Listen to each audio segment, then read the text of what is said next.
Salut, c'est Mathilde s'exprime et bienvenue sur ma chaîne YouTube.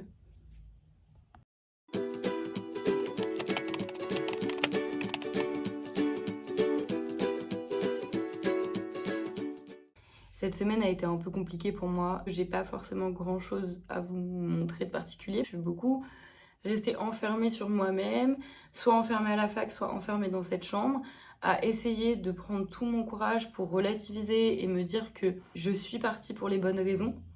Mais je perdais de vue petit à petit toutes ces raisons qui faisaient que j'étais partie et du coup c'était vraiment difficile de me sentir à ma place et de me dire que j'avais pris la bonne décision.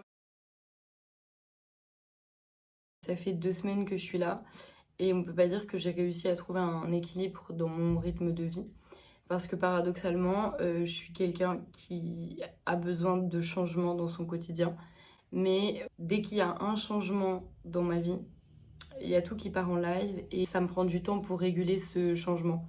Il me faut du temps pour trouver un équilibre. Et par contre, en un claquement de doigts, cet équilibre, il peut foutre le camp.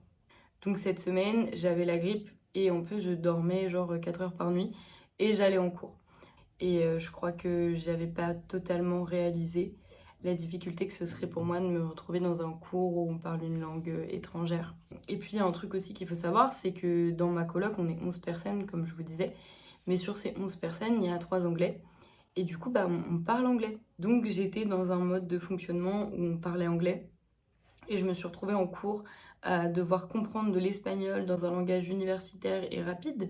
À la base, moi, j'aime pas la fac. Je m'ennuie énormément à la fac et je suis pas du tout faite pour le système de la fac parce qu'on me demande rien et que le concept de m'asseoir pendant des heures à écouter quelqu'un parler, ça m'intéresse pas. Mais je veux absolument valider une formation universitaire parce que toute ma vie, on m'a expliqué que si j'avais une formation universitaire, j'aurais un avenir. Et même si avec le temps, j'ai compris que c'était pas forcément vrai, etc., ça me tient vraiment à cœur de valider au moins une licence et de me dire après, je suis tranquille, je prendrai les décisions que je veux, c'est-à-dire d'aller en master ou de faire autre chose. Mais pour le moment, il faut absolument que je valide ma licence. Ça fait 5 ans que je fais des études et j'ai toujours pas de licence validée.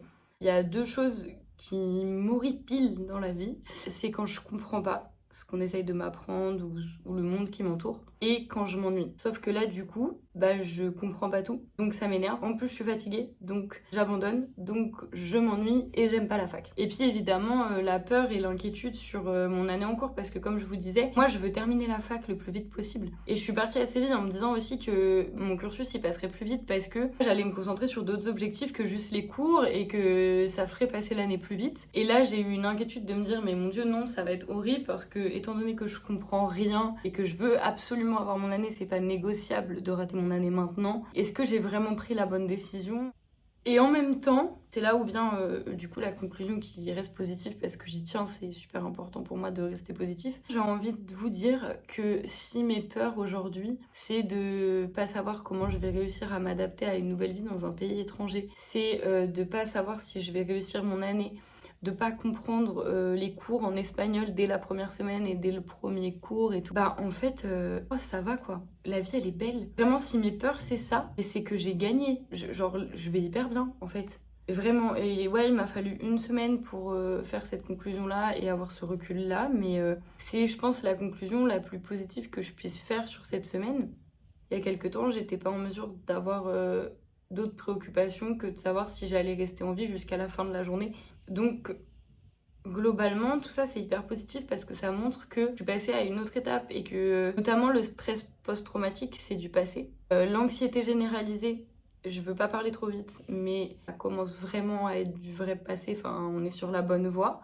Toutes les désillusions que j'ai eues cette semaine et tout ce qui a été un peu difficile cette semaine, finalement, ça englobe tout ce pourquoi j'étais partie et ces fameuses bonnes raisons pour lesquelles je suis partie. Depuis l'agression, j'ai eu une année très compliquée où j'arrivais pas à sortir la tête de l'eau et après cette année-là, et je dirais depuis une bonne année, j'ai commencé à me dire c'est ma vie, c'est moi qui décide ce que je vais en faire et c'est moi la patronne, comme dit mon père. Et c'est ce qui m'a menée à prendre cette décision parce que surtout c'est bien d'aller mieux dans ton petit confort, dans ton petit train-train quotidien, mais maintenant, est-ce que tu es réellement capable de construire ta vie en suivant tes envies, malgré qu'elles te fassent peur? Est-ce que tu es capable d'y arriver? Ça, c'était la vraie question, et c'est concrètement ce pourquoi je suis venue là. Je voulais évidemment vivre une expérience d'étudiante qui soit belle, parce que je pense que j'aurais regretté toute ma vie de pas avoir fait Erasmus. Et surtout, à l'époque où j'ai fait ma candidature, j'étais pas prête à envisager cette expérience comme une expérience d'étudiant trop chouette, trop bien, trop cool. J'appréhendais vraiment l'expérience comme un test à passer pour avancer et pour effacer les peurs que j'arrivais pas à effacer en France,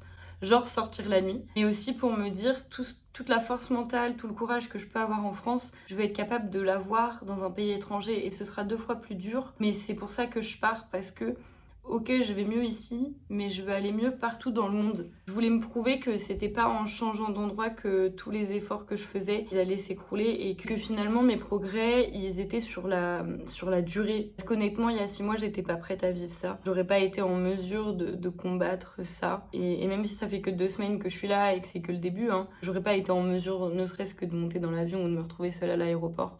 C'était forcément des questions auxquelles j'allais me confronter. Je savais très bien que j'allais me prendre tout ça dans la tête à un moment donné. C'était pour ma première semaine de cours, et finalement, il n'y a rien d'étonnant. En fait, c'est normal de pas être bien quand tu changes de pays, quand tu changes d'habitude, quand tu changes de fac, quand tu changes de matière, quand tu changes de prof. Enfin bref, c'est juste normal, je suis pas différente et tout n'est pas dû à l'agression. Donc finalement, tout ça, c'est hyper positif.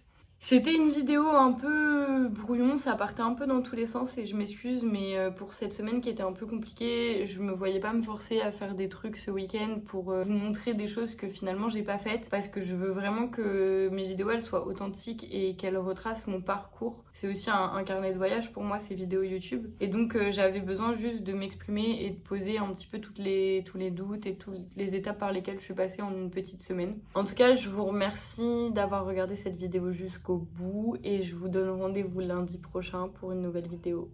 Salut! Ok, donc là il est 23h passées, j'étais à l'apéro des Français et je vais rentrer toute seule à pied pour aller jusqu'à chez moi, admirer la battante quoi. In the summer city, there's no place on earth.